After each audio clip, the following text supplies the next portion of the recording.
Muy buenas tardes a todos.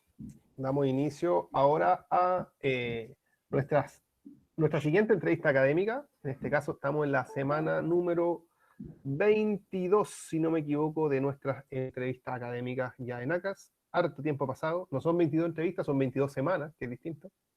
¿Ya? Así que lo invitamos a presenciar esta entrevista con Tomás Scherer, que nos acompaña el día de hoy desde acá. Y bueno, como es tradición, invitamos, Tomás, a que te pueda presentar una presentación cortita y que nos cuente un poquito de usted. Hola a todos, muy buenas tardes. Soy Tomás Scherer. ¿Qué les puedo contar? Yo soy constructor civil de profesión, pero me reinventé como destilador. Actualmente estoy armando una destilería en Santiago de Chile. Se llama la destilería Essenlid. Y muy contento de haberme reinventado en este rubro. Creo que es uno de los oficios más lindos que hay en el planeta, porque básicamente es buscar la esencia de los aromas y sabores de las cosas, y eso es algo que es realmente apasionante. Genial.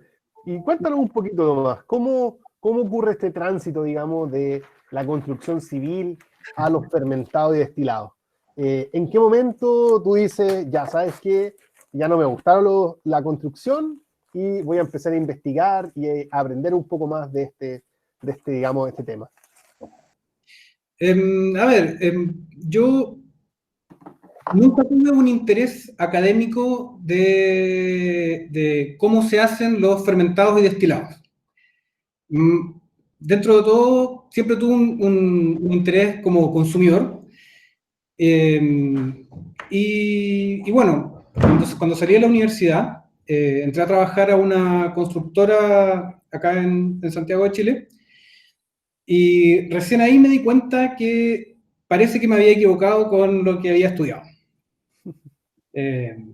Trabajé haciendo edificios, y me acuerdo que estaba en la planta, creo que era como el piso 13 de un edificio de 40 pisos que estábamos construyendo, y pensando, ¿qué estoy haciendo aquí? No me siento contento con lo que estoy haciendo, no me siento feliz. Esto que estoy haciendo, si bien es muy interesante, el aspecto de ingeniería, el aspecto de manejo de equipos y todas esas cosas, no me hace feliz. Y me puse a investigar en internet qué posibilidades había de reinventarse de una manera real en el rubro de la cervecería y la destilería, que es un tema que a mí me gustaba, lo encontraba interesante, todo esto de las fermentaciones, pero nunca, como les decía, desde un punto de vista de fabricación. Siempre lo miraba y, por ejemplo, yo no fabricaba cerveza casera. Hay mucha gente que parte fabricando cerveza casera y le empieza a interesar y termina estudiando cervecería o se transforma en un cervecero. En mi caso no. Dentro de ese tiempo me tocó ir a Estados Unidos y tenía un par de días libres en mi viaje. Estaba en la ciudad de Chicago y me puse a investigar qué podía hacer con este tiempo libre que tenía, y encontré que había una destilería que se llama la Destilería Cobal, que ofrecía un curso un curso de destilería, de qué significa trabajar en el rubro de la destilería. Y como a mí me interesaba el tema, me gustaba el whisky, dije, oye, esto es muy interesante, voy a tomar el curso. Y me acuerdo que el curso partía no sé, un lunes a las 8 de la mañana, y yo entré a esta destilería y fue amor a primera vista. O sea, el olor a la fermentación, las barricas que estaban amontonadas de piso a techo, los olores a madera, a grano. Yo miré esto y dije, yo podría hacer esto todos los días de mi vida hasta que me muera. Y en ese momento me hizo clic y dije, yo tengo que dedicarme a esto. ¿Eso en qué año fue, Tomás, si no es muy Fue el emotiva año mi pregunta? 2012. claro, Y bueno, 2000. ¿con qué nos enfrentamos en ese momento, digamos, cuando tú vuelves a Chile? ¿Qué es lo que había acá? Aquí no había nada, Por eso no había nada, básicamente. no había nada. Yo decidí que si me iba a reinventar en este rubro tenía que hacerlo de una manera profesional. Y busqué dónde en el mundo podía estudiar esto de una manera profesional en una universidad que me otorgara algún certificado o título que yo había estudiado esto y me enseñara cabalmente todos los procesos desde que yo cosecho un grano hasta que me estoy tomando un vaso de whisky en mi casa.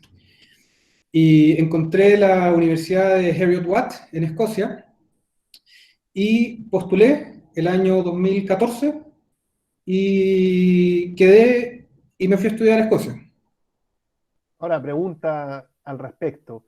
¿Cómo fue esa búsqueda? ¿Tenías muchas alternativas o realmente fue encontraste esa alternativa relativamente rápido? La encontré relativamente rápido porque no hay muchas universidades que se enfoquen en bebidas alcohólicas y que además enseñen destilería. En Europa hay varias y también en Estados Unidos que enseñan toda la parte de fermentaciones y cervecería, pero la parte de destilería no hay muchas. Y también dije, bueno, Escocia son famosos por el whisky, por algo será.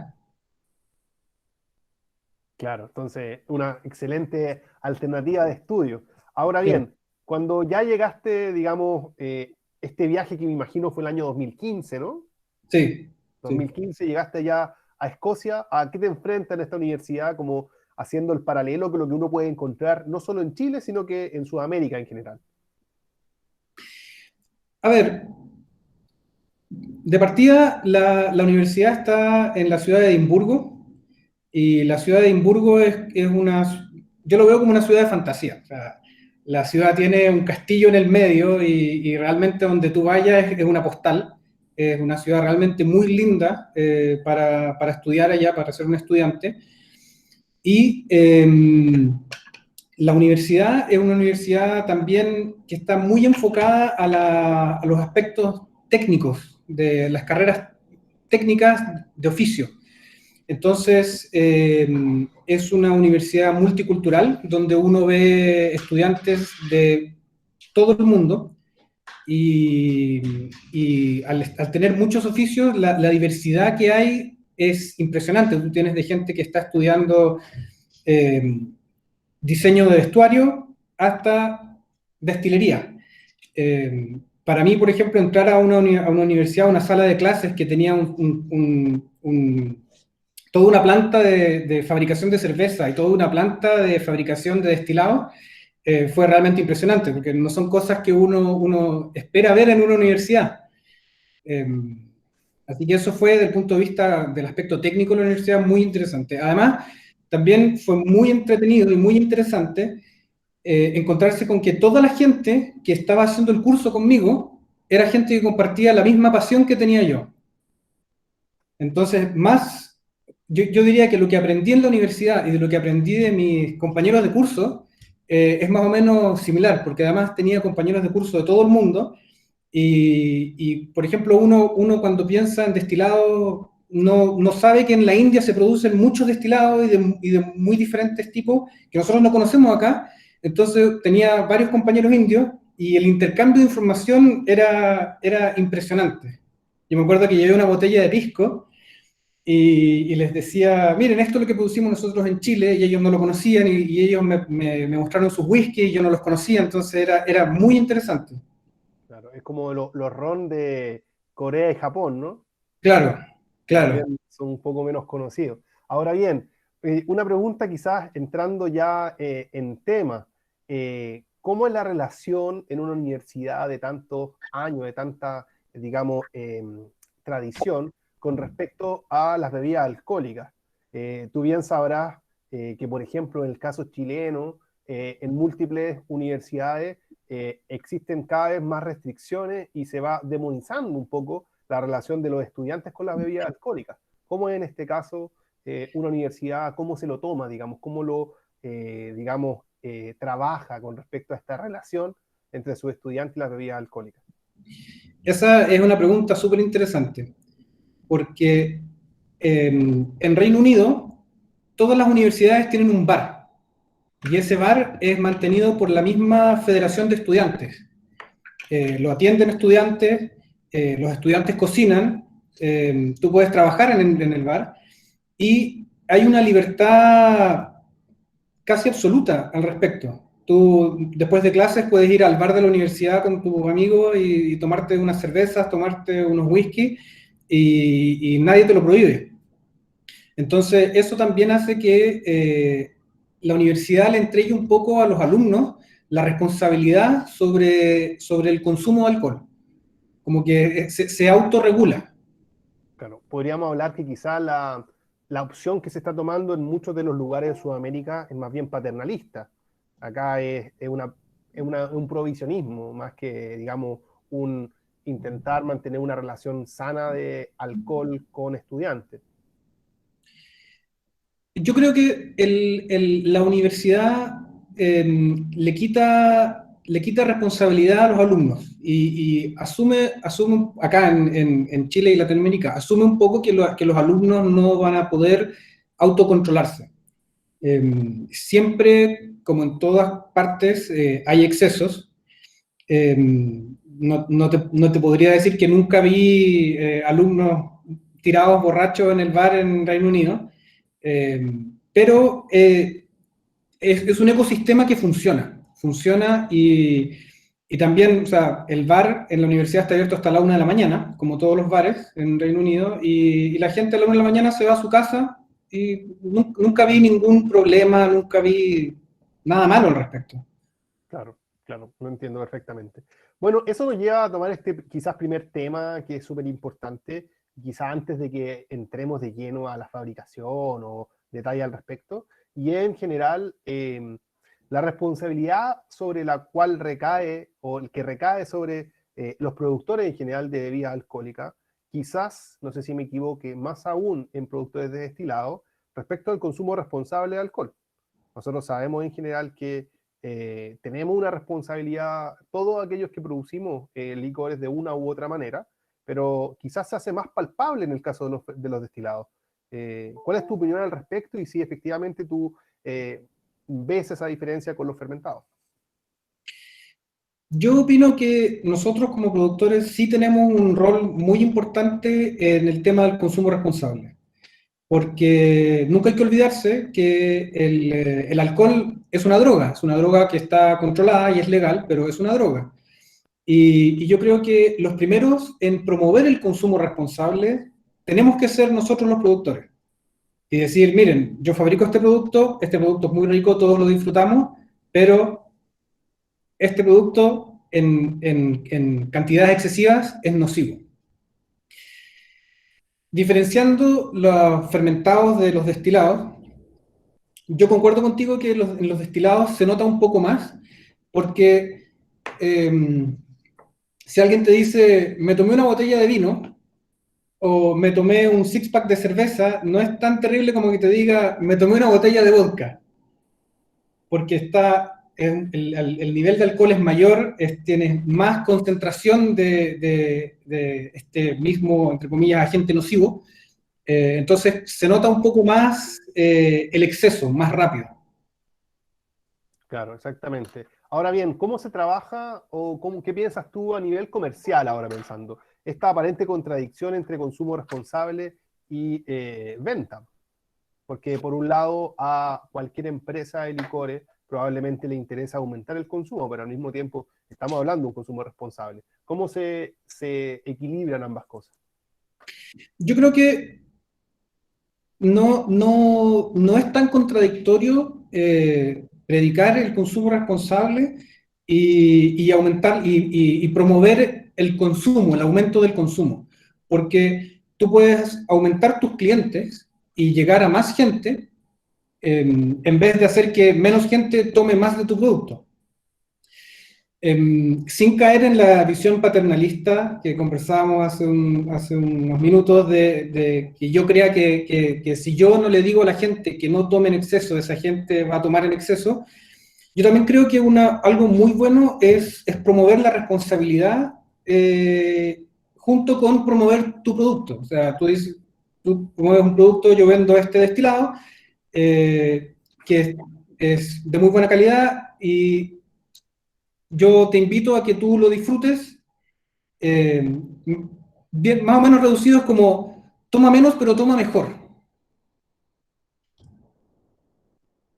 Claro, y como, quizás como conversamos hace algún tiempo con Lucero en otra de nuestras entrevistas académicas, ahí llegamos a quizás promover un consumo más constante, pero con mayor responsabilidad.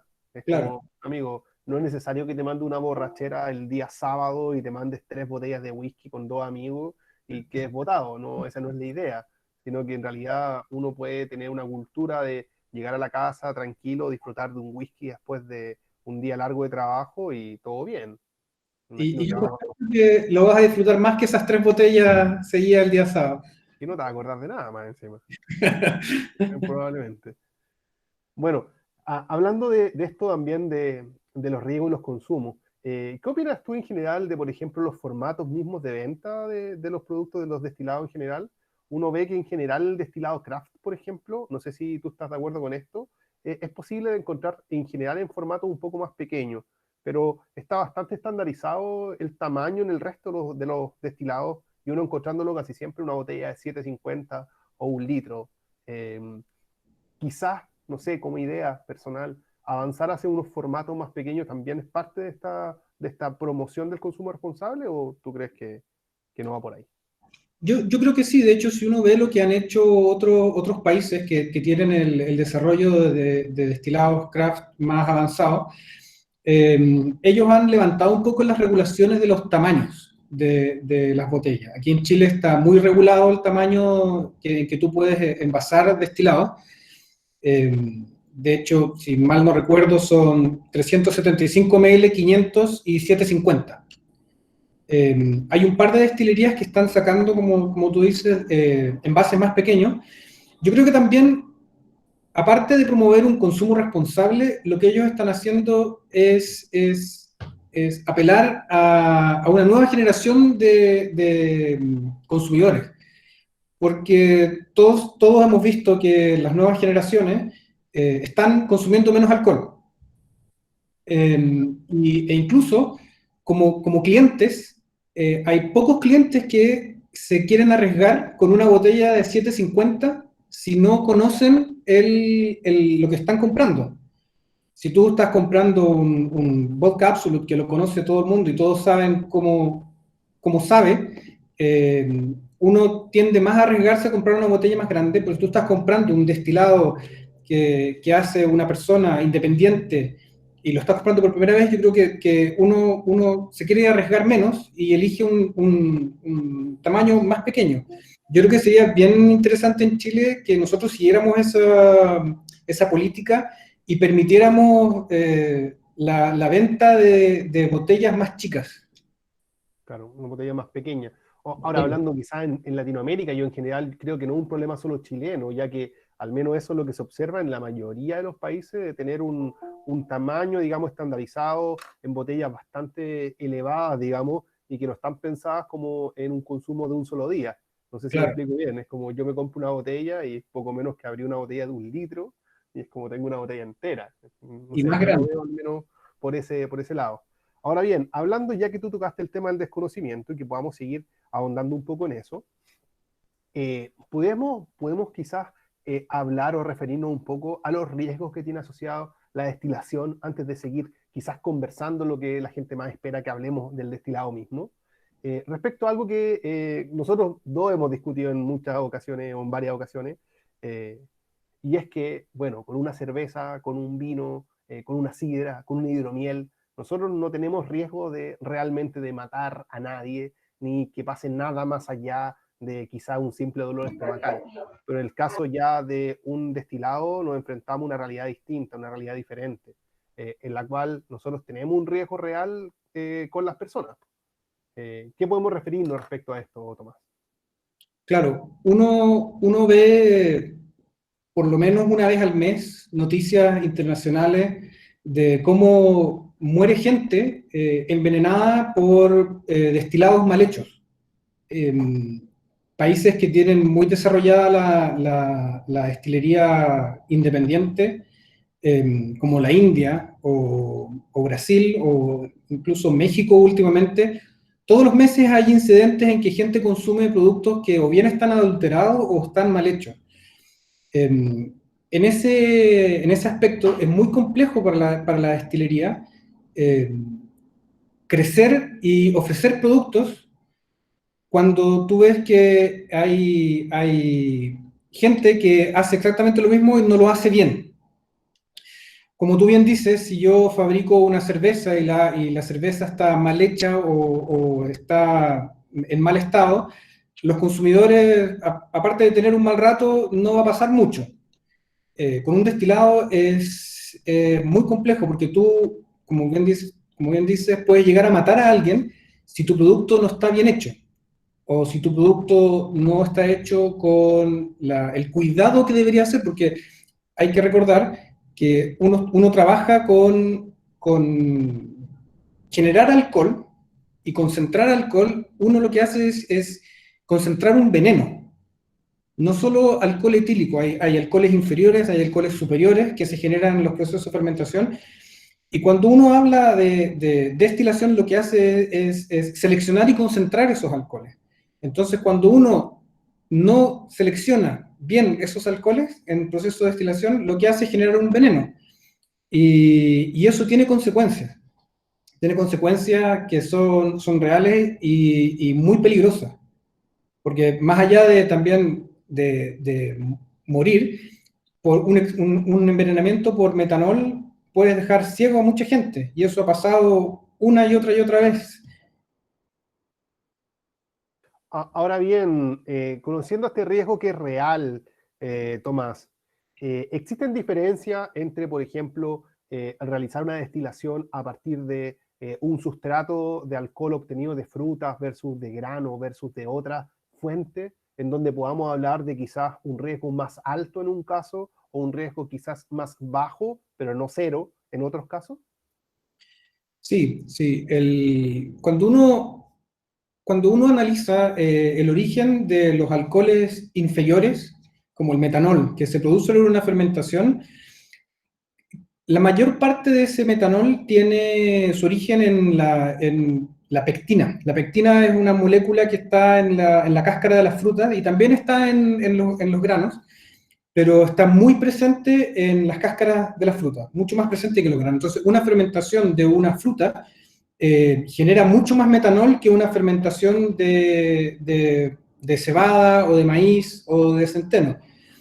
También por eso mucha gente habla muy mal de los destilados de papa, porque también la papa, toda la cáscara de la papa al fermentar genera muchísimo metanol.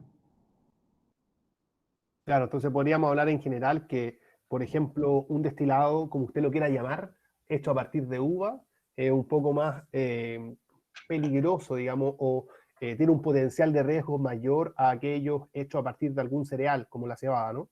Claro, claro. Igual, como dices tú, ese riesgo no es mínimo. Uno no podría decir, me voy a ir a la segura y solo voy a consumir alcohol de dudosa procedencia que sea de grano. Eso nunca podría ser una recomendación.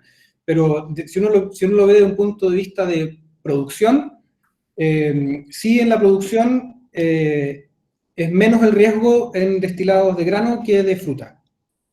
Claro, claro, claro, claro. Ahora bien, ¿cómo quizás limitar más ese riesgo? ¿Cuál es la forma, crees tú, de hacerlo? Porque estamos hablando de cosas graves, pues, o sea, no estamos hablando en este caso de, como tú mismo nombraste, que es simplemente un dolor estomacal. Acá estamos hablando de que alguien puede dejar a alguien ciego o que alguien se puede morir.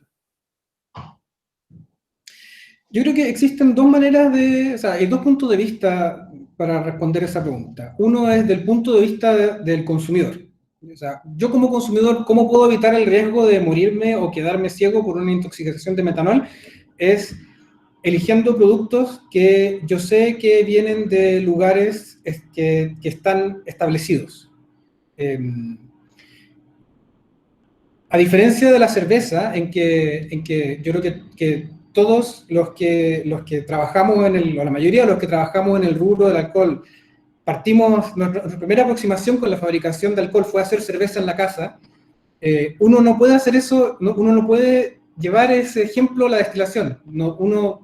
Por lo menos aquí en Chile y en muchos países latinoamericanos, no es legal destilar en la casa. Entonces, si yo como consumidor, alguien me dice, oye, te vendo este producto que yo hice en mi casa, yo recomendaría mirarlo con mucho, pensar muy bien antes de consumir ese producto. Y el otro punto de vista de esa pregunta es por la parte del productor. ¿Qué puedo hacer yo como productor para reducir ese riesgo? Y lamentablemente la respuesta es estudiar. Porque, y puede que con esta frase me gane algunas miradas medias feas, hay mucha gente que dice que la destilería es un arte. Y yo personalmente opino que no es un arte, es una ciencia, es pura ciencia. Y la ciencia se entiende estudiando. Y uno, para prevenir riesgos de envenenamiento de tus clientes, hay que estudiar y aprender sobre los procesos químicos involucrados en la fabricación de destilados. Saber cómo yo puedo manejar una fermentación para no generar más metanol del que debería estar manejando, cómo yo al momento que destilo corto esos alcoholes para dejar el metanol atrás y seleccionar solo el etanol y algunos alcoholes superiores que no son nocivos. Eso solo se aprende con estudio y práctica. Claro, estudio y práctica es como lo más importante en este aspecto. Ahora bien, vamos a un tema de quizás de los destilados craft en sí mismos. ¿Tú crees que es natural que una cervecería o una producción de fermentados, cualquiera esta sea, sidrería, hidromielería, como lo que queramos llamarle, termine rotando o ampliándose hacia la fabricación de destilados, como uno puede ver en muchas cervecerías? ¿Para ti es como natural caminar para allá o no? Yo creo que no lo podría llamar natural, o sea, no lo podría llamar como que es el camino que todos deberían seguir. Yo creo que hay un punto en la fabricación de bebidas fermentadas en que uno piensa, ¿qué pasa si lo llevo un poco más allá? Y empieza a investigar diciendo, yo fermenté esto y tengo este producto que yo sé que es muy bueno y a la gente le gusta, ¿cómo quedará si lo destilo? Entonces yo creo que por eso pasa que muchas cervecerías, cuando ya están establecidas o están partiendo y aprenden bien a hacer cerveza o incluso sidrerías o viñas, como dices tú, quieren dar ese paso más adelante por un tema de interés. Yo creo que a todos nos motiva ese interés de qué pasa si lo destilo, qué pasa si fermento este azúcar o esta materia prima que tiene azúcar y lo destilo, qué sabor tiene, cómo cambia. Creo que en ese sentido es natural que la gente piense así. Claro, ahora bien, la primera pregunta que va a surgir va a ser de inmediato en ese aspecto, es, bueno, ¿y de dónde puedo buscar material? ¿De dónde puedo sacar algo para empezar a estudiar? Y ahí tú, ¿qué recomendación tendrías para darle? Por ejemplo, algún libro, algún texto, o alguna página que se pueda realizar, digamos, para poder partir en esto. A ver, hay varios libros de destilería, tal como hay varios libros de cervecería que son muy buenos para partir. Hay un libro muy bueno, para los que se interesen en la literatura científica, que es de un autor que se llama Russell, que se llama Whisky desde el grano hasta el marketing.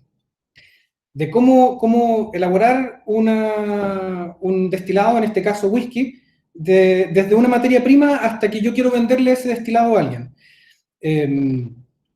Con respecto a las páginas, yo sé que hay mucha información en foros, pero no soy muy partidario de recomendar y aprender solamente de foros. Los foros son las páginas web donde participa mucha gente incluso hay grupos de Facebook de destiladores que se están enseñando.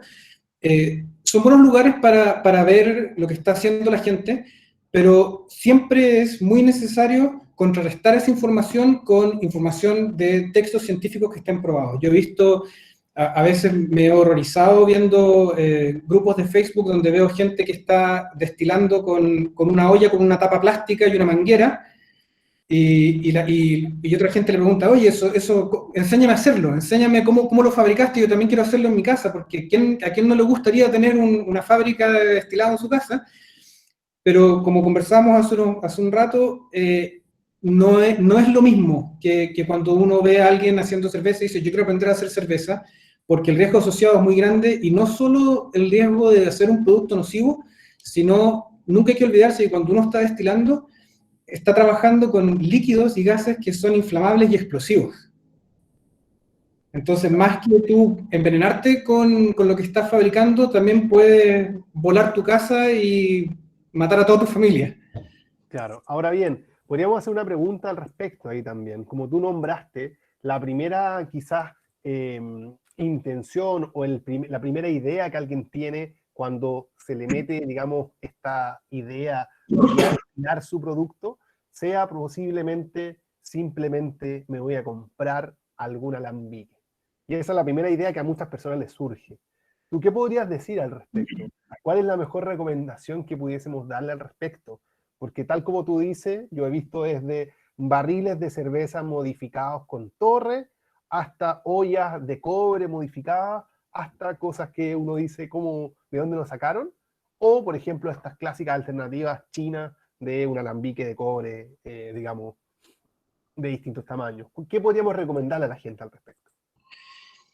Yo creo que como primer paso, ya que estamos planteándonos en la hipótesis que es una persona que dice, oye, me interesa hacer esto y cómo puedo aprender, yo creo que en ese caso asociarse con gente que ya lo hace, porque la destilería, al igual que la cervecería y muchos de los oficios, antes que se enseñaran de manera universitaria, eran oficios que se pasaban casi de generación en generación.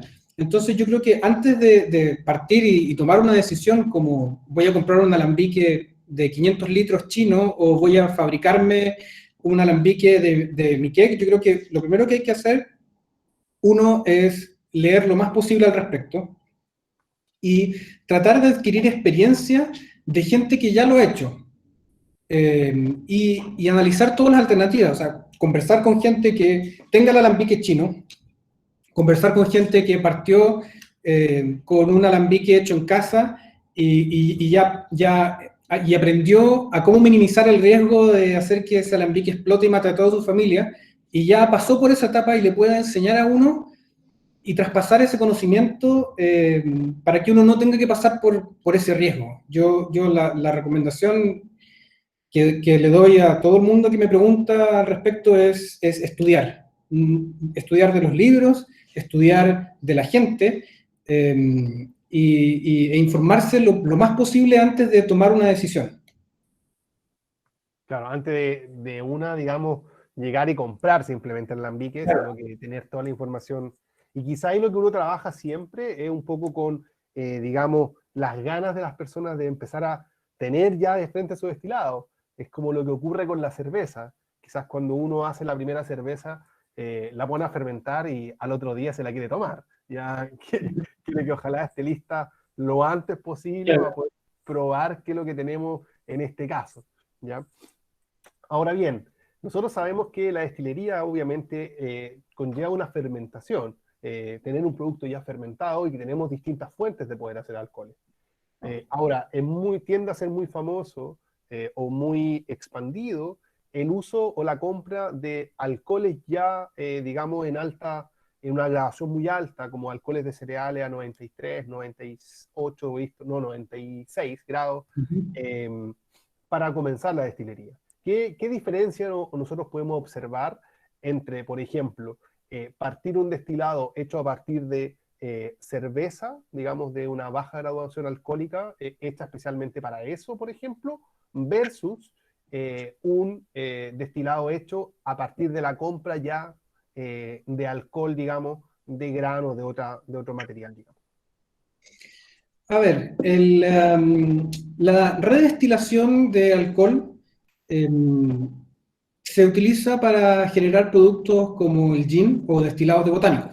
Cuando uno hace gin, uno, el 99,99% de las veces usa alcohol, o produce uno, pero alcohol que ya está rectificado, ya está destilado, y lo redestila con botánicos.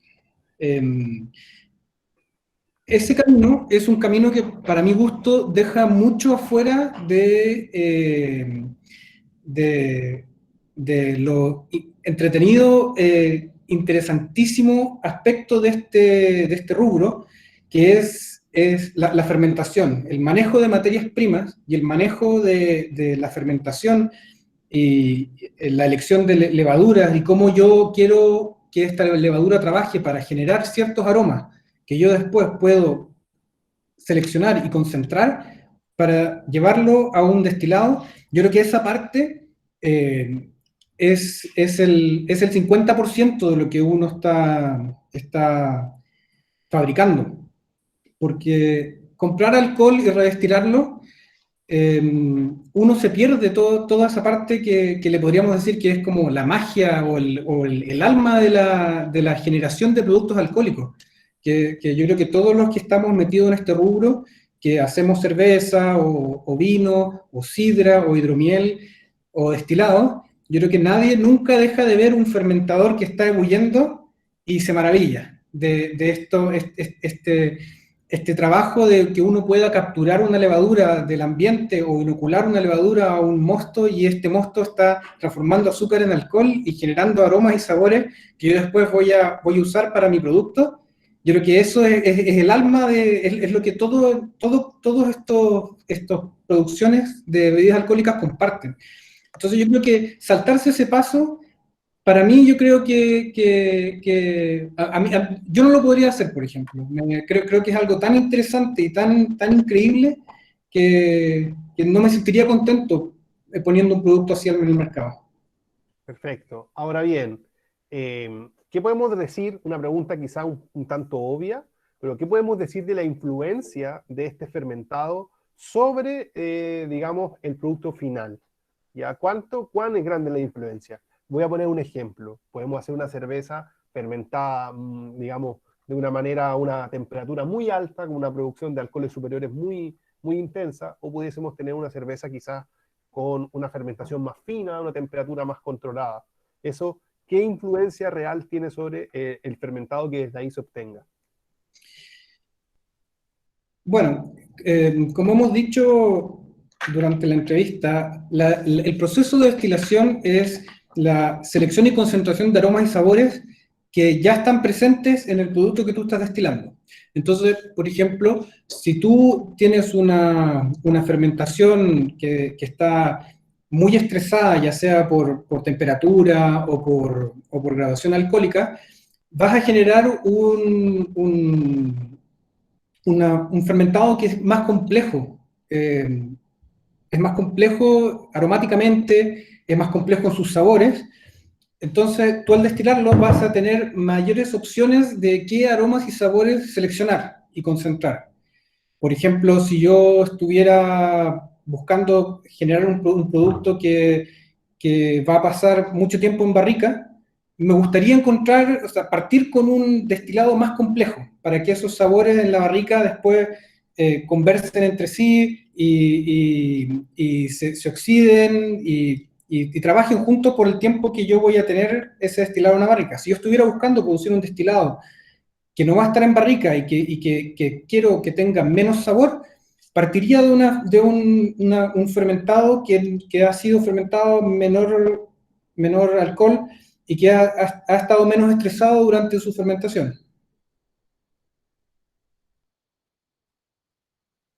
Sorry, estaba hablando con el micrófono apagado. Claro, entiendo perfectamente. Ahora bien, uno como digamos, productor de fermentado, uno tiende a pensar muchas veces, no sé si me estoy equivocando, la destilación como una forma también de salvar aquellos batches que no cumplen ciertos rangos, ciertas expectativas. Ahora bien, al mismo tiempo, yo conozco un poco la relación de la fermentación para el hecho de producir un destilado. ¿Qué nos podrías decir al respecto y sobre aquellas diferencias, por ejemplo, en cuanto a los riesgos de contaminación que uno constantemente está tratando de pelear contra ello en el caso de la producción de fermentado? ¿Y cuál es su relación con la producción de destilado? En la primera parte de la pregunta hay un dicho que dicen mucho los ingleses, que una mala cerveza siempre hace un buen whisky.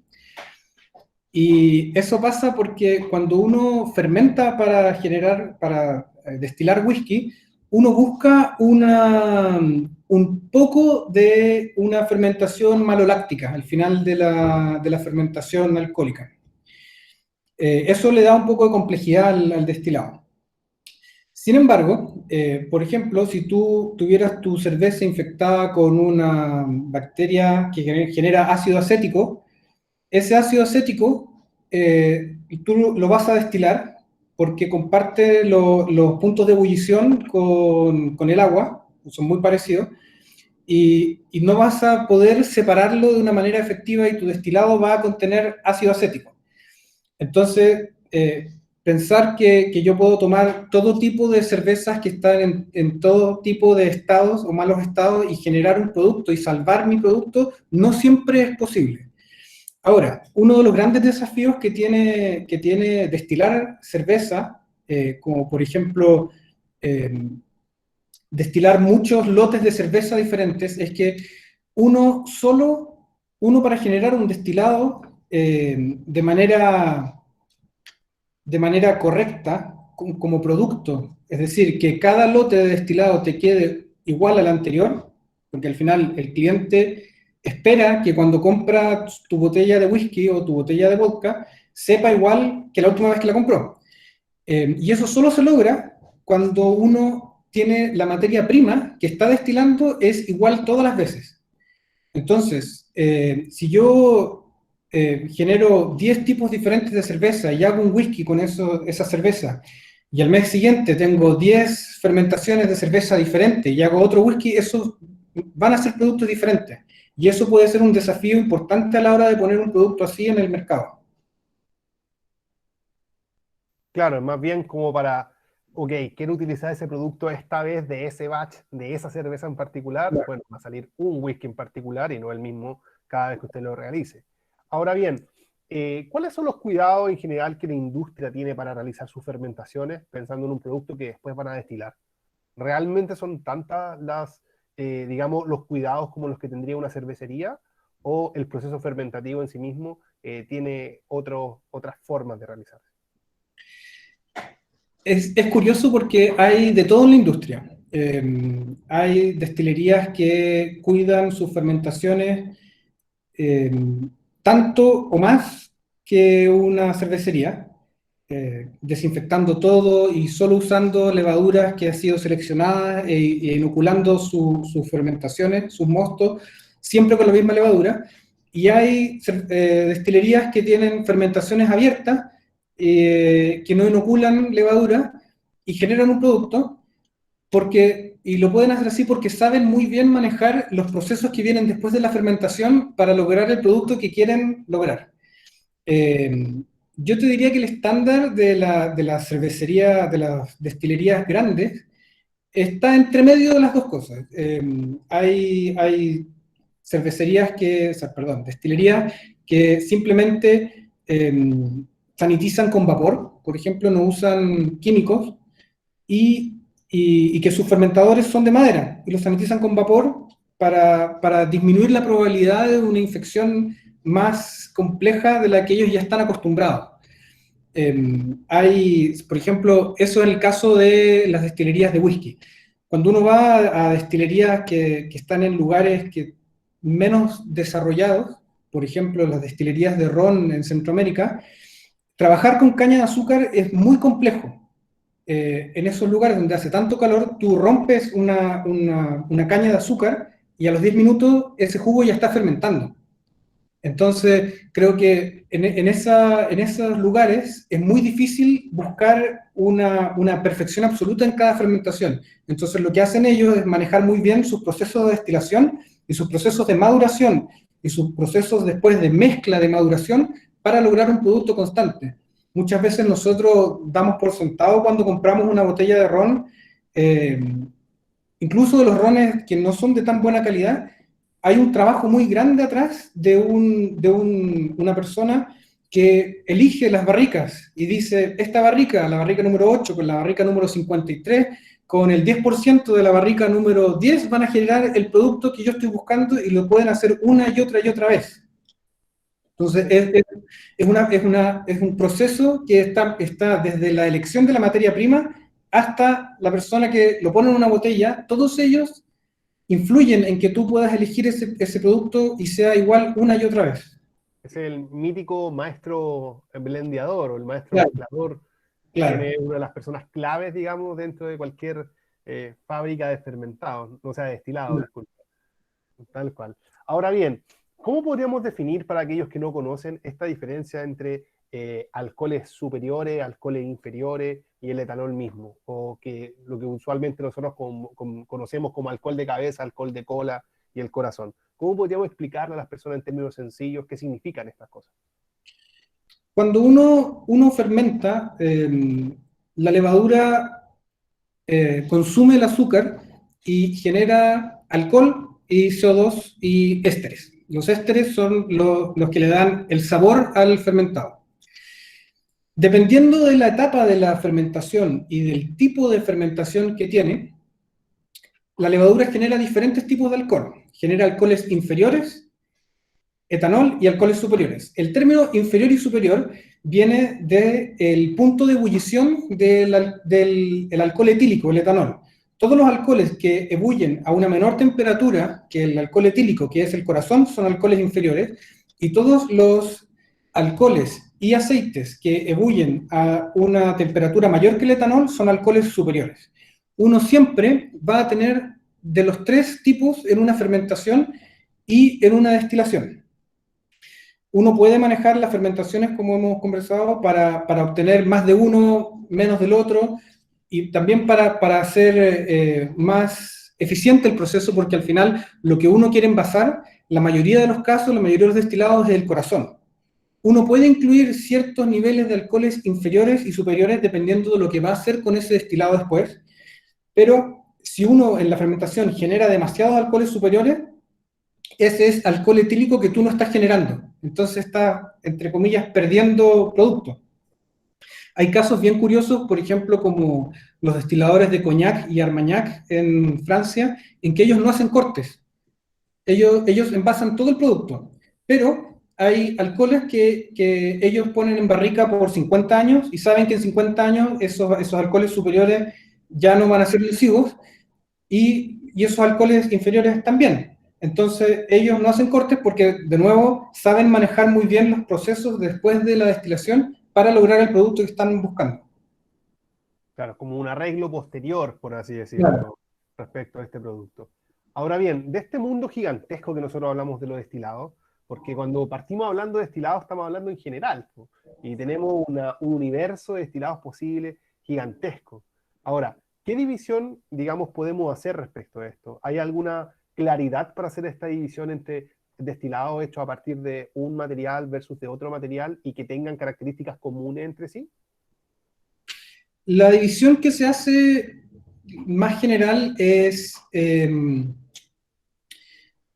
alcoholes de grano, que está maíz, cebada, trigo, centeno, avena, prácticamente cualquier grano que se pueda fermentar. Y dentro de esos alcoholes de grano, tú tienes el whisky, el vodka, hay aguardientes de cebada. La otra familia podría venir siendo los destilados de fruta, donde hay grandes participantes que son la uva. Eh, hay muchos destilados de uva, no necesariamente los más conocidos que se ven como el coñac y el pisco y el aguardiente, hay muchos más. Y los destilados herbáceos, por así decirlo. que son los que comentábamos antes, que es una redestilación de alcohol que puede ser de fruta o de grano con botánicos, que en este caso vendría siendo el gin o el aquavit en los países de Europa del Norte. Eso es como las grandes familias que se manejan. Claro, digamos como que podríamos hacer esta agrupación gigantesca. Ahora bien, hablemos un poquito ya del el proceso mismo. Podemos hablar esta división entre corazón, cabeza y cola. En general, por lo que yo he visto, no me manejo tanto en el tema, esta división, como tú bien decías, la marca las temperaturas, pero también la marca el tiempo, ¿no? ¿Cómo es el proceso mismo, digamos, cuando uno ya está enfrentado a la destilación para poder realizar con, digamos, eficacia esta separación entre estas tres fracciones que uno puede, digamos, señalar? Las fracciones se pueden separar por contenido alcohólico, por temperatura y por tiempo, solo si uno conoce bien la separación por contenido alcohólico y temperatura. Cuando uno parte destilando, si uno está destilando en un alambique que es un alambique tradicional, que no tiene columnas, siempre el alcohol va a salir de más a menos. La concentración de alcoholes inferiores, que como tienen el punto de ebullición más bajo, cuando empiezan a destilarse, siempre es mucho mayor que al final cuando uno dentro del alambique tiene mucha más agua, por así decirlo, cuando ya ha evaporado más alcohol. Entonces uno en base a la experiencia y al olfato y al gusto, puede saber en qué porcentaje de alcohol uno hace sus cortes y así saber cómo elegir la cabeza, el corazón o la cola. Uno entendiendo los sabores y aromas que tienen el destilado que uno está buscando, puede lograr repetir eso consistentemente entre lotes, sabiendo que, no sé, cuando yo recolecto alcohol a 85 grados de alcohol, ya saqué todas las cabezas, y después al final, cuando el alcohol ya está, el destilado ya está saliendo a, no sé, 29 grados de alcohol, ya entré a las colas.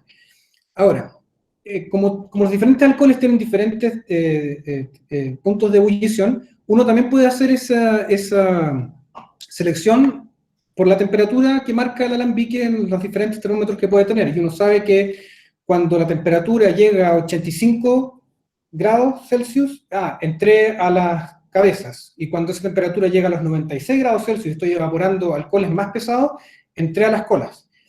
Ahora, cuando uno repite eso, muchas veces sabe que manteniendo la temperatura constante, o sea, el ingreso de calor al alambique constante, manteniendo las temperaturas de las aguas de enfriamiento constantes, uno sabe que esos puntos se producen a los 35 minutos de que yo encendí el alambique. Entonces, con la práctica uno puede traducir esos puntos de ebullición y esos porcentajes de alcohol en tiempo, y uno ve que las grandes destilerías siempre lo hacen por tiempo y están midiendo y dicen a los 60 minutos hay que empezar con las colas. Claro, pero eso nos puede llevar de inmediato a tener cierto riesgo de poder pensar en extrapolar eso. Si alguien, por ejemplo, fue 20 días a revisar el trabajo de destilería X y asume que lo que tiene que hacer en su casa es exactamente lo mismo, vamos a tener un error terrible, ¿no? Claro, porque lo que ellos están destilando no es lo mismo que están destilando en esa destilería X, tiene otros alcoholes, otro contenido de alcohol, diferente tipo de fermentación. Entonces, lo que uno debería hacer es partir primero por temperaturas y porcentajes de alcohol, y ya cuando uno ya tiene mucha experiencia destilando un producto que conoce una fermentación constante, ahí recién uno lo puede traducir a tiempo. Y si uno ve, por ejemplo, las destilerías que trabajan con tiempo, tienen fermentaciones de 15.000 litros, 20.000 litros. Entonces, son tan grandes que ese porcentaje de cabezas o colas que se puedan pasar, para ellos es negligente. Entonces, muchas veces lo que hacen es que se van a la segura y dicen: tenemos un promedio que a los 60 minutos pasamos a las colas, entonces pasémonos a los 55 minutos. Y pierden un poco de corazón, pero se van a la segura de no incluir lo que ellos consideran cabezas o colas. Claro, hacer un producto quizás mucho más refinado. Ahora bien, yo sé que es una pregunta bastante obvia, pero ¿qué podemos hablar referido a los procesos de doble o triple destilación? ¿Qué es lo que está ocurriendo en esos casos? No existen las preguntas obvias, yo creo. Bueno, resolvámoslas entonces. En los procesos de doble o triple destilación es una terminología que ha aparecido que se presta para muchas interpretaciones. Generalmente los productos como el whisky tradicional, whisky escocés o whisky norteamericano, tienen una doble destilación, que significa que uno toma un fermentado y lo destila y no hace ningún corte y recolecta algo que ellos llaman los vinos bajos. Ese proceso simplemente separa el alcohol del agua y de los sólidos. Y después eso tiene una segunda destilación, donde yo hago los cortes y separo cabezas, corazón y cola. Y eso uno lo puede llamar una doble destilación. Cuando uno ve el whisky escocés tiene una triple destilación, porque ellos hacen el mismo proceso de separación de agua y alcohol, y después hacen un corte de cabezas y colas muy amplio, en que separan como en cuatro segmentos, las colas altas y colas bajas, y después parte del corazón lo redestilan con parte de las colas bajas, entonces hacen una destilación que es como 2.7 veces. En los casos de cuando uno ve botellas de vodka que dice destilado 90 veces, eso se presta para una interpretación que uno dice, ¿cómo lo destilaron 90 veces? O sea, lo metieron 90 veces dentro de un alambique hasta lograr un producto muy puro, o qué hicieron. Eso es un punto que usan las destilerías de vodka para vender más vodka, porque ellos le hicieron entender a la gente que mientras más destilaciones tiene su vodka es mejor. Pero ahí lo que pasa es que uno para hacer vodka necesita tradicionalmente alambiques de columnas. Y los alambiques de columnas, yo creo que si no los han visto, son muy bonitos, son unas columnas con ventanas. Cada una de esas ventanas es un plato. Y ese plato lo que hace es ir redestilando el alcohol.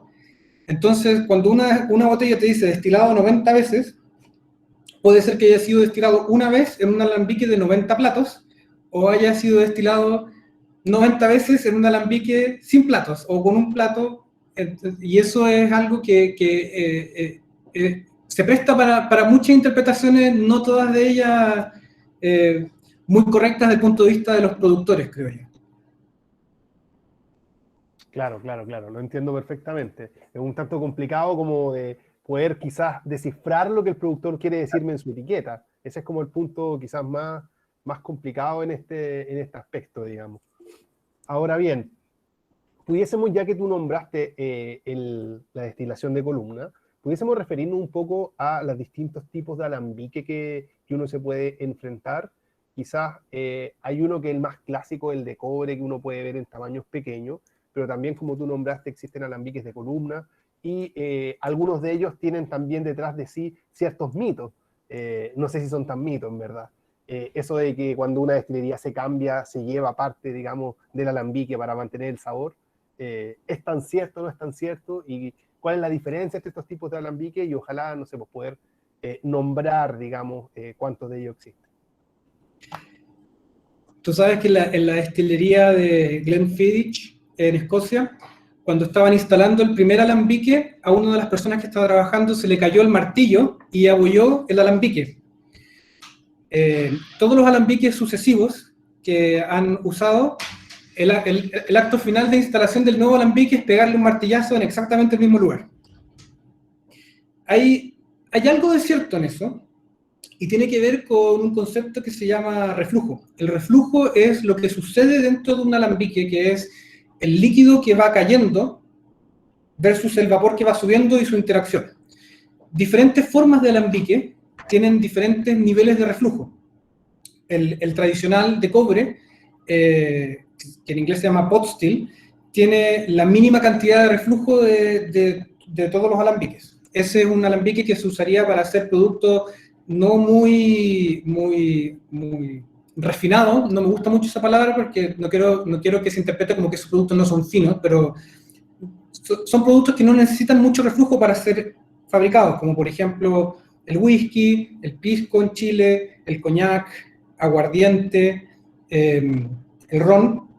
Esos productos no necesitan mucho reflujo para ser fabricados, por lo tanto esos alambiques de cobre funcionan muy bien, los típicos que uno ve. Hay productos que necesitan mayores niveles de reflujo, como el vodka, dado que por ley el vodka tiene que ser destilado a 96 grados en Europa y 95 grados en Estados Unidos. Y para llegar a esos niveles de alcohol, uno necesita mucho reflujo, y por eso necesita que existan estas columnas con platos para que poder llegar a esos niveles de alcohol. También, para complicar un poco la cosa, existen alambiques híbridos, que es un alambique de cobre tradicional, que al final tiene una columna que permite generar un poco de reflujo, que básicamente, volviendo un poco al tema de la destilería craft, son alambiques que permiten fabricar diferentes productos, y que cuando uno tiene una pequeña destilería y le interesa tener una mayor cantidad de productos disponibles en el mercado, es una muy buena opción para poder, con una misma máquina, fabricar diferentes productos. Claro, claro, podemos hablar entonces de diferencia ahí en el sabor. Claro. Ahora bien, la mayoría o muchas de las cervecerías, no sé si estoy errado en esto, tienen asociado producción actualmente de gin. ¿Por qué crees tú que existe este, digamos, boom que podríamos llamar respecto de este destilado en particular, y cuáles son las complicaciones que este conlleva? Yo creo que el boom del gin, a mí me gusta mucho que el gin haya explotado en popularidad, porque creo que es un destilado muy interesante, porque cuando uno redestila alcohol con botánicos, depende qué botánicos usa y en qué proporción para generar un destilado. Y yo creo que cada país y cada sector de un país tiene diferentes botánicos que puede ocupar en diferentes relaciones para generar un producto. Entonces es un destilado que resume un lugar geográfico en algo que tú puedes consumir, y eso creo que es muy bonito. Yo creo que es un muy buen producto para partir. Creo que muchas cervecerías lo hacen también porque existe mucha demanda hoy día de gin. Entonces es un paso muy válido para dar de una cervecería o de un fabricante de fermentados a destilados. Además, creo que es un paso que es bastante natural, usando la palabra que usamos hace unos minutos, porque cuando uno decide producir whisky, ese whisky tiene que pasar a lo menos, dependiendo de donde uno lo quiera vender en el mundo, 2 a 3 años en una barrica. Entonces, decidir, si yo quiero vender 20 botellas de whisky en 3 años, las tengo que hacer hoy día. Y desde un punto de vista económico, es más deseable tener un producto que yo pueda vender inmediatamente. Y el gin, dentro de ciertas limitaciones, es un producto que uno puede hacer y vender. Y las diferentes posibilidades que da la misma fabricación del producto, de la selección de botánicos, hace que existan infinitas recetas de gin. Claro, lo entiendo perfectamente. Un poco tiende a ocurrir lo que pasa con uno muy famoso, como es este gin producido en Bolivia, que tiene botánicos del Amazonas, por ejemplo, botánico alto andino, e intenta representar un poco a cada una de estas zonas del país. Claro, eso es un muy buen ejemplo de un producto que yo creo que está muy bien logrado, tanto desde el punto de vista de la fabricación del producto, como de cómo el producto está puesto en el mercado, porque es un gin boliviano que se llama La República, que como dice Fabián, hay una versión amazónica y una versión andina, y cada uno ocupa botánicos que encuentra o en la parte andina de Bolivia o en el Amazonas de Bolivia, y cuando uno ve la botella, tiene muy bien detallado qué productos usa, qué botánicos usa, están dibujados. Entonces es un poco lo que yo trataba de expresarles hace unos minutos, que uno toma un sector de un país y, y lo puede, o de una geografía, y lo puede interpretar en algo que después alguien puede consumir. Entonces yo puedo mostrarle esa botella de gin a una persona en Noruega que en su vida ha pensado en estar en el Amazonas, y le puedo decir, mire, los sabores y aromas que tú encuentras en el Amazonas son estos. Y yo creo que eso es algo muy bonito. Claro, claro. Rescatar, digamos, como la esencia de ese lugar.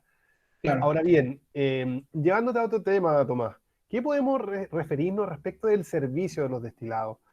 Quizás de la forma más popular dentro, digamos, de Latinoamérica. En la mayoría de los países, estos alcoholes generalmente se mezclan con gaseosa en vasos largos y son pensados como un producto de fiesta, o en el otro extremo como un producto de disfrutar solo.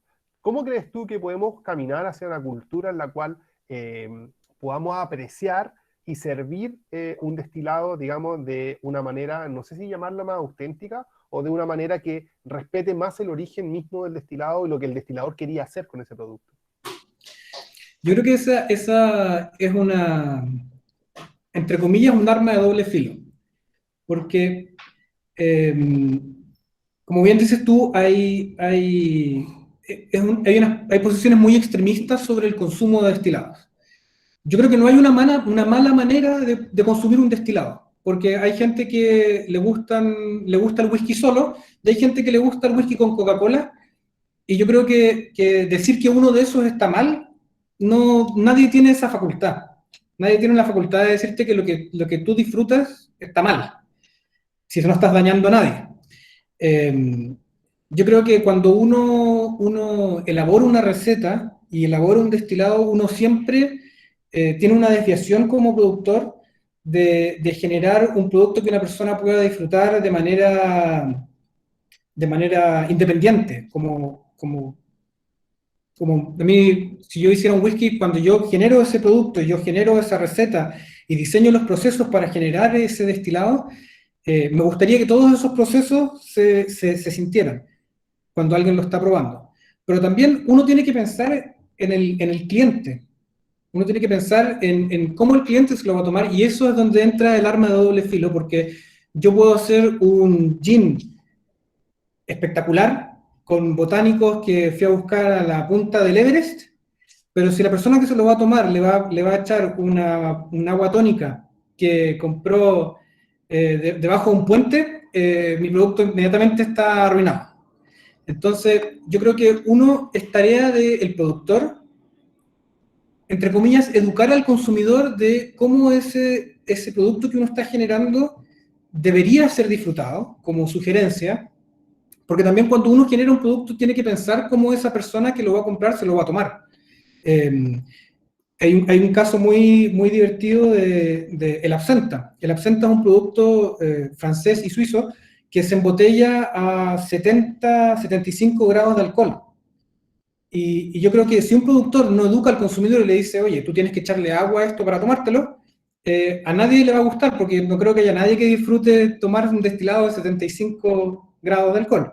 Entonces creo que uno como productor tiene que darse el trabajo de pensar en el cliente, más que pensar en sí mismo.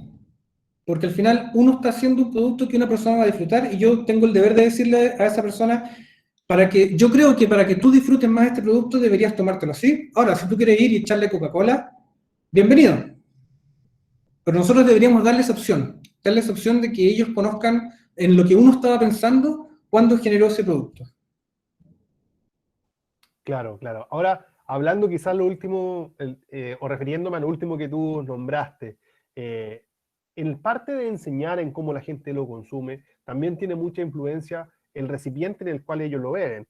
Ahora bien, no sé si es muy, digamos, conocido los distintos tipos de vasos, por ejemplo, que puedan estar eh, indicados, o que uno podría recomendar para distintos tipos de destilados. Hicimos esta agrupación hace algún rato en función del origen del alcohol sobre el que teníamos un destilado. ¿Podemos hacer alguna agrupación similar para hablar, por ejemplo, de cristalería adecuada para poder probar los destilados? Definitivamente, hay diferentes vasos para diferentes destilados. Por ejemplo, hace unos años se creó en Escocia un vaso que se llama el Glencairn, que es específico para whisky, en que ellos diseñaron una forma específica para que uno, al oler el vaso, pudiera concentrar la mayor cantidad de aromas dentro de ese vaso para que uno pudiera sentir todos esos aromas al momento de olerlo, que es un vaso que es un poco cerrado arriba, que concentra los aromas de ese destilado. También, por ejemplo, la grappa italiana tiene un vaso específico que tiene una forma bien similar, que es redondo abajo, pero arriba es un poco más abierto, porque la grappa es un producto que tiene muchos alcoholes superiores. Entonces es un producto que es muy invasivo cuando uno lo huele. Entonces tiene otro vaso que dado las características de ese producto, puede ser apreciado mejor. Cuando uno también ve los cócteles y ve que hay muchos vasos de cócteles, hay un tema de tradición también. Porque cuando uno, por ejemplo, vio alguna vez alguna película de James Bond y vio que James Bond se tomaba el martini en un vaso de martini, ese vaso quedó como el vaso de martini. Entonces servirse un martini en un vaso de daiquiri, que es el vaso María Antonieta, hay muy pocos bares que lo hagan, porque es mal visto. Eso está cambiando un poco. Yo he tenido la suerte de visitar un par de bares en que cuando uno puede pedir el producto, puede especificar el vaso en el que lo quiere. Y hay una diferencia muy grande dependiendo del vaso en que te estás tomando el cóctel. Creo que también nosotros deberíamos darle la libertad a la gente de elegir cómo le gusta tomarse sus cosas. Pero eso también va de la mano de que podamos también realizar esta educación sobre qué es lo que nosotros recomendamos, me imagino, porque podemos enfrentarnos quizás a un hecho en que todos terminamos tomando un vaso de plástico porque es lo más chévere del mundo. Claro, claro, o sea, decirle, es con lo que conversamos antes, mira, esto yo creo que en este vaso queda mejor, pero si tú te quieres tomar el martini en un vaso tiki de cerámica, lo más probable es que pierdas un poco de esos aromas, pero también si eso te gusta a ti, está bien. Creo que eso es algo, a mí me gusta mucho experimentar con vasos y tengo una colección de vasos que los voy intercambiando y creo que es un muy buen experimento. Por ejemplo, si uno tiene copas de vino en la casa, la copa de vino tinto, la copa de vino blanco, que tienen diferentes formas arriba, servirse un poco de destilado en esas copas y ver la diferencia, porque la copa de vino tinto, al ser abierta, pierdes más aromas. La copa de vino blanco, al ser más cerrada, concentra más aromas, entonces uno se puede dar cuenta al oler un whisky o un ron, que son destilados que tienen muchos aromas, uno ahí puede darse cuenta en la casa de qué diferencia hace el vaso al servirse. Bueno, aprovechemos esta introducción para poder referirnos a un último tema que teníamos notado por acá, que era respecto de la juzga o la distinción sobre destilados de mayor o menor calidad. En primer lugar, preguntarte, yo sé que tú has tenido experiencia, por ejemplo, en juzga de destilados. ¿Cómo es el procedimiento? Yo mismo participo en juzgas de algunos fermentados y muchas veces nosotros tenemos un montón de muestras, no sé, 80 muestras diarias, pero no sé si es factible humanamente tomar 80 whisky en un día para poder probarlo y seguir con la misma objetividad que siempre logramos. En primer lugar, preguntarte cómo es el proceso de juzga de whisky o de destilado en general, sin entrar en el detalle de lo que buscamos sobre él. Colgándome de lo que tú acabas de decir, yo les conté que participé en un curso de destilería en Estados Unidos, en la destilería Cobalt, y el último día del curso era análisis sensorial, y teníamos hasta las 3 de la tarde para hacerlo, y entre las 9 de la mañana y las 3 de la tarde catamos 95 destilados. Los que yo probé después de las 11 de la mañana no les podría decir mucho porque no hay manera de retener tanta información.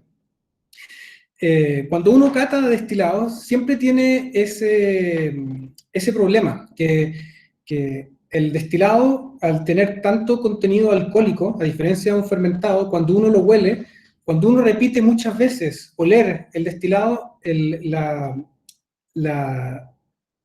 capacidad de sentir los aromas va disminuyendo a medida que uno va catando más y más destilados. Cuando uno hace cata profesional de destilados o juzga de destilados, a diferencia de las de cerveza, las muestras son más reducidas y la cantidad que uno consume también es más reducida. Uno tiene que entrenarse para poder lograr evaluar ese destilado probando menos que el caso de una cerveza o un vino. Porque aun cuando fueran 5 muestras de 20 mililitros, tomarse 5 muestras de 20 mililitros también te deja en un estado que quizás no sea el más adecuado para seguir participando en una cata de destilado. Entonces, en las catas profesionales uno sí le agrega agua a los destilados, porque eso también abre un poco los aromas, y consume muy poco. Uno podría pensar que dice, oye, voy a una cata de destilado y todos te van a decir, oh, genial, vas a tomar todo lo que has pensado tomar en tu vida, pero en verdad no es tan así. Uno prueba cosas y es muy interesante el proceso de cata, porque también es algo que uno puede hacer en la casa. Yo creo que empezar a hacer esos experimentos en la casa es una muy buena manera para introducirse en el mundo de los destilados. Uno puede comprar una muy mala botella de whisky y una botella de whisky que uno no necesariamente sea muy, muy costosa y hacer la diferencia. ¿Por qué yo creo que esta botella es mala? ¿Por qué yo creo que esta botella es buena? Claro, ahora podríamos quizás nombrar algo ahí, algunos consejos, algunas cosas que uno esperaría encontrar como consejo para alguien que pueda hacer esto en su casa. ¿Cuáles podrían ser las virtudes que uno esperaría encontrar en un destilado que reconozca como de buena calidad? Y al mismo tiempo, ¿cuáles son los defectos, digamos, más insalvables o más terribles que uno se puede enfrentar cuando hace una cata de estos destilados? Los destilados se juzgan de dos maneras. Uno, si el proceso de destilación está bien hecho. Es decir, que si uno prueba el destilado y nota que tiene muchas cabezas o nota que tiene muchas colas, eso es un defecto del proceso de destilación. Eh, no necesariamente nocivo para uno, pero por ejemplo, si yo estoy produciendo un vodka y al probar ese vodka noto que tiene muchas colas y tiene sabores que no deberían estar ahí, eso es un error del proceso. Y desde el otro punto de vista que se juzgan los destilados es dentro de su propia categoría. Por ejemplo, el caso del whisky. Yo sé que el whisky tiene que ser de grano, dependiendo del país donde se produce diferentes tipos de grano. Entonces, si a mí me presentan un whisky que está hecho de melaza, no lo puedo juzgar como un whisky. Y whiskies hechos de melaza suenan raro, pero existen. En la India, las fermentaciones para hacer whisky son muchas veces 50 y 50 de granos y melaza, y ellos, por sus leyes, le pueden llamar whisky. O también, si yo estoy haciendo un gin, y vi que una persona comentó lo del el aroma predominante negro. El gin es un destilado que por ley debe tener aroma predominante a enebro. Ahora, ¿qué tanto se cumple esa ley? Uno puede diferir porque hay gin en el mercado que no huele a enebro y se vende como gin y la gente lo identifica como gin. Por eso se han creado subcategorías de gin. Cuando uno, por ejemplo, te dice, mira, tienes que juzgar este gin London Dry tradicional, tú sabes que tienes que encontrar un aroma predominante enebro, y si tú lo pruebas y no ves el enebro, no le puede que sea un muy buen producto y que sea delicioso, pero no cumple con los requisitos de esa categoría. Entonces, ahí es donde duele un poco a veces evaluar destilados que están muy bien hechos, son muy ricos, que yo iría y compraría la botella una y otra vez, pero como no cae dentro de los criterios de esa categoría, no le puedes dar una buena nota. Claro, es lo mismo, muy similar a lo que existe en la juzga de todo. Al final de cuentas, lo que buscamos es poder realizar juzgas de la forma más objetiva posible, y no lo que me gusta a mí, sino que lo que cumpla ciertos parámetros establecidos. Ahora, referido a eso, esos ciertos parámetros establecidos, ¿dónde los encontramos hoy? ¿Tenemos guías, así como existen en cerveza, hidromiel o sidra, de estilos refería a destilados de fácil alcance para las personas? Existen en las leyes. Los países bueno, la destilería, a diferencia de la cervecería, lo que uno puede producir y cómo uno lo puede producir está muy definido legalmente. Por ejemplo, el whisky escocés, single malt, tiene que ser 100% de cebada malteada y tiene que pasar 3 años en una barrica de madera. Y si eso no se cumple, no lo puedes llamar whisky. Entonces, un buen lugar para ir a consultar literatura de qué es lo que uno debería esperar son las leyes. Ahora, también hay destilados que no tienen leyes. Por ejemplo, el ron. Cada país que produce ron tiene sus propias leyes de ron. La única ley común del ron es que tiene que ser producido de melaza o de caña de azúcar. Por eso que, por ejemplo, en Chile, que existió algún tiempo producción de ron, como no lo hacían de caña de azúcar, no lo pudieron seguir produciendo porque ya no le puedes llamar ron. Así que ese es un muy buen lugar. Yo sé que si uno busca en internet hay resúmenes de las leyes, para que yo creo que nadie le interesa leerse 200 páginas de legislación de whisky, pero hay buenos resúmenes. Y una cosa que también es bien interesante para evaluar la calidad de lo que uno está tomando es que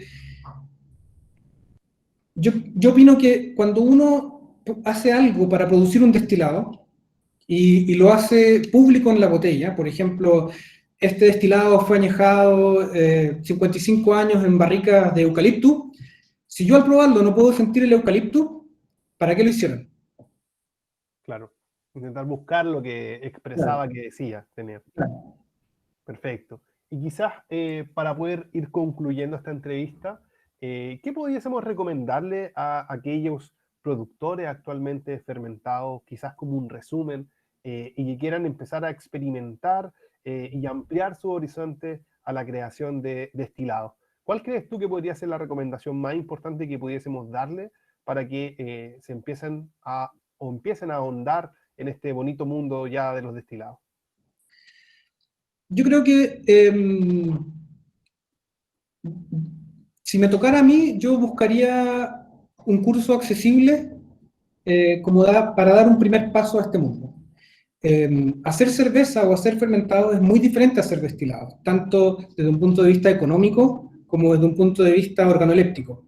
100 kilos de cebada malteada hacen mucha cerveza, pero no hacen nada de whisky. Entonces, si uno entra al negocio con la mentalidad de cerveza, es muy complejo.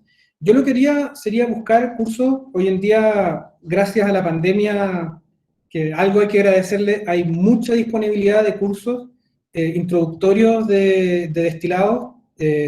La mayoría son países habla hispana como España, en Estados Unidos hay, en Reino Unido hay, son muchos en formato online, en que uno, si bien no es lo mismo que entrar a una destilería maravillosa y maravillarse con los olores, los aromas y los sabores, sirven mucho como punto de partida para entrar a este mundo. Y yo creo que mientras más uno estudie y más uno se informe antes de tomar una decisión o antes de siquiera empezar a producir destilado, nunca está de más informarse. Y mientras uno más temprano lo haga, se va a ahorrar muchos problemas a futuro, porque incluso puede ser que uno económicamente esté preparado para hacerlo y compre un alambique y diga, bueno, yo quiero hacer vodka de mi cerveza, y resulta que ese alambique no le sirve para hacer vodka, o no le sirve para hacer el producto que él soñaba con hacer, y es una frustración que no se la deseo a nadie.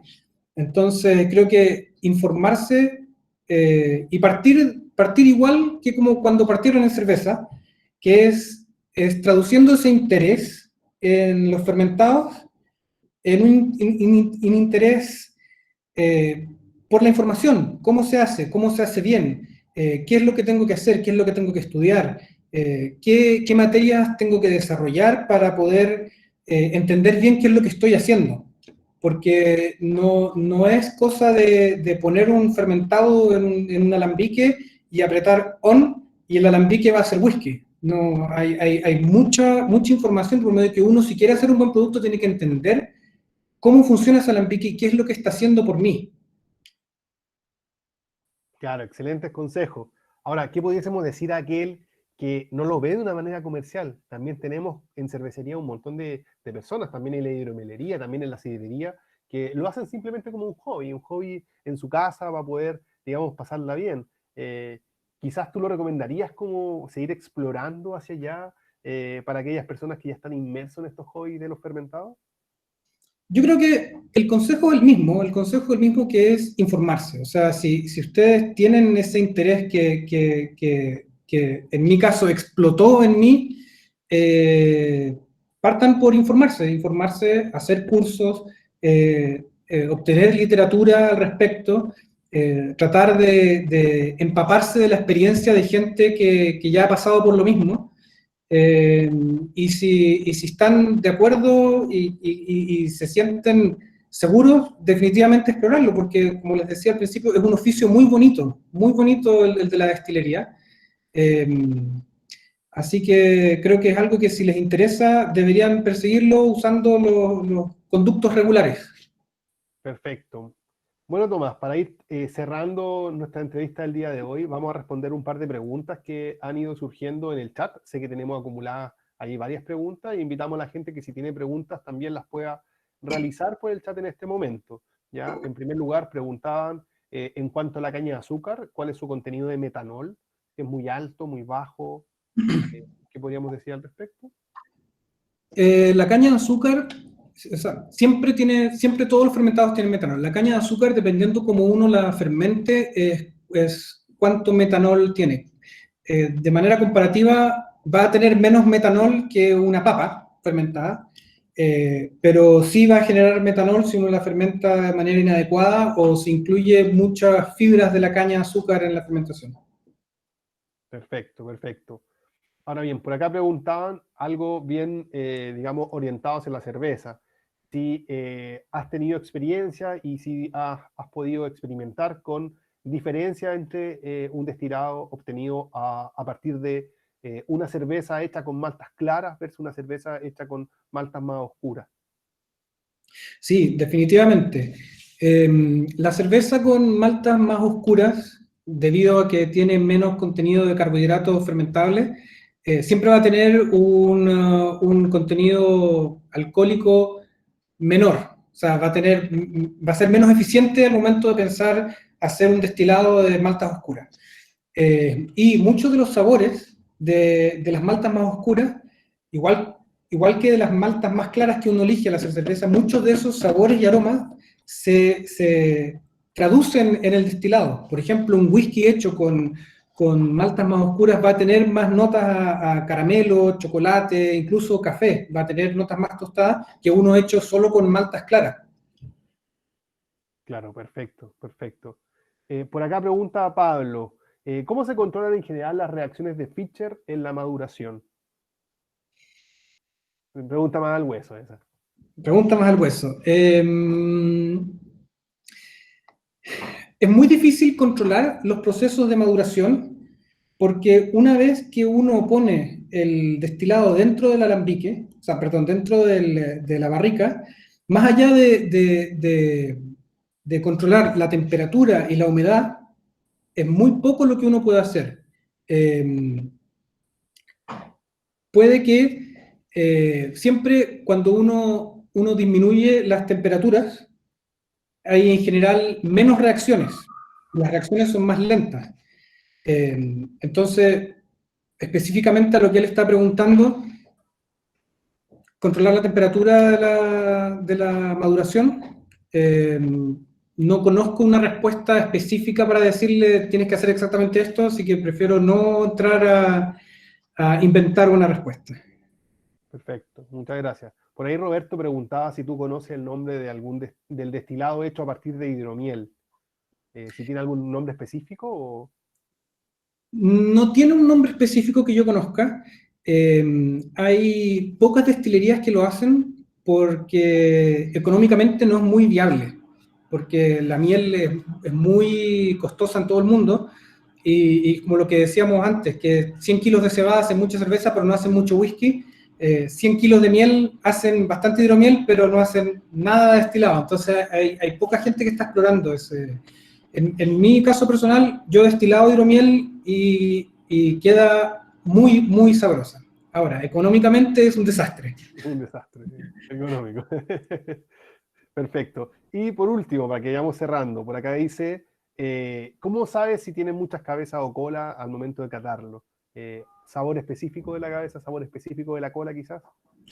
A ver, sabores específicos no tanto. Las cabezas, por ejemplo, cuando uno huele un destilado y el destilado te invade las fosas nasales, es porque está muy cabezón, porque tiene muchos alcoholes inferiores de bajo punto de ebullición que están permanentemente desprendiéndose del destilado, y eso te puede ayudar a ver que tiene muchas cabezas. En el caso de las colas, como son alcoholes superiores, eso se nota mucho cuando uno prueba el destilado y en el regusto te queda muy rasposo el sabor en la lengua y en la garganta, y tú puedes sentir que está bajando y que queda permanente. Eso te puede ayudar a identificar que tiene muchas colas. Dale, perfecto.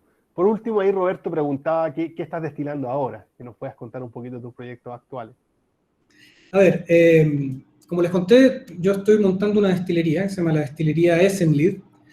Nosotros partimos en la destilería a finales del 2018 y estuvimos todo el 2019 montando la destilería y haciendo desarrollo de productos con un enfoque súper claro, que era usar las materias primas que ofrece el país, en este caso Chile, que nosotros tenemos un país que tiene prácticamente todos los climas, por lo tanto hay abundancia de todo tipo de materias primas. Nosotros queremos usar esas materias primas y hacer los destilados que puedan expresar esas materias primas a su máximo esplendor. Entonces pasamos todo el año 2019 desarrollando estos productos. Desarrollamos vodka, whisky, gin, diferentes tipos de gin, y teníamos pensado estar más o menos en marzo, abril, poniendo nuestros productos al mercado, pero se nos vino la pandemia, Se nos cruzó una pandemia. se nos cruzó una pandemia, así que tuvimos que ponerle un poco el freno, porque si bien pensamos en salir y teníamos muchas ansias de salir al mercado, decidimos que salir en medio de una pandemia con productos nuevos y que era muy difícil llegar a la gente, no era lo más adecuado, así que le pusimos un poco el freno. Yo espero que a medida que se vayan levantando las restricciones, podamos salir con nuestros primeros vodkas en diciembre, por ahí. Eso es lo que hemos estado concentrados estos últimos meses en desarrollar y perfeccionar las líneas de vodka que queremos presentar. Perfecto, genial, Tomás. Bueno, Tomás, te damos las gracias por este espacio, las gracias por tu tiempo, pero como es tradición, no queremos terminar esta entrevista sin consultarte algo ajeno al tema que hemos conversado o que hemos estado discutiendo el día de hoy.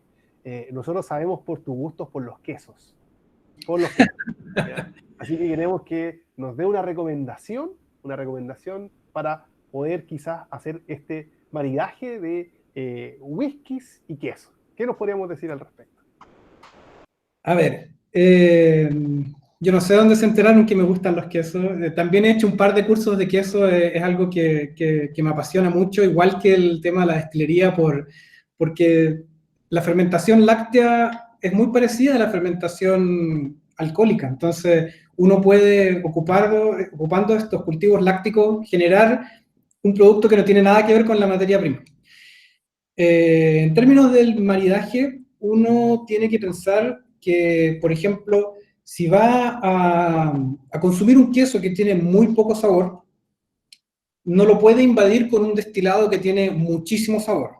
Por ejemplo, un queso Camembert con un whisky con turba de Islay, vas a matar el queso. El whisky va a estar muy rico, pero el queso solo va a sentir la textura. Entonces, por ejemplo, un queso delicado como un Camembert, yo lo recomendaría con un ron sin añejar, que es más delicado y conversan muy bien en términos de textura. o por ejemplo, un queso más fuerte como un Roquefort o los parmesanos muy maduros que son muy aromáticos, con destilados más aromáticos como whisky más añejados. Ahora, si uno quiere encontrar un maridaje entre un whisky con turba de la isla de Ayla, que uno lo puede oler a 50 metros, creo que tendríamos que ir a Francia a buscar esos quesos hediondísimos, deliciosos que hacen ellos, para poder hacer el maridaje. Pero como regla básica es tratar de hacer un par entre el aroma y el sabor del queso y la intensidad, y el destilado que lo quieren acompañar. Perfecto, vamos a buscar entonces esos quesos y vamos a ver si podemos ahí hacer algún match perfecto. Muchas gracias nuevamente, Tomás. De verdad que muchas gracias por tu tiempo, por esta tan entretenida conversación.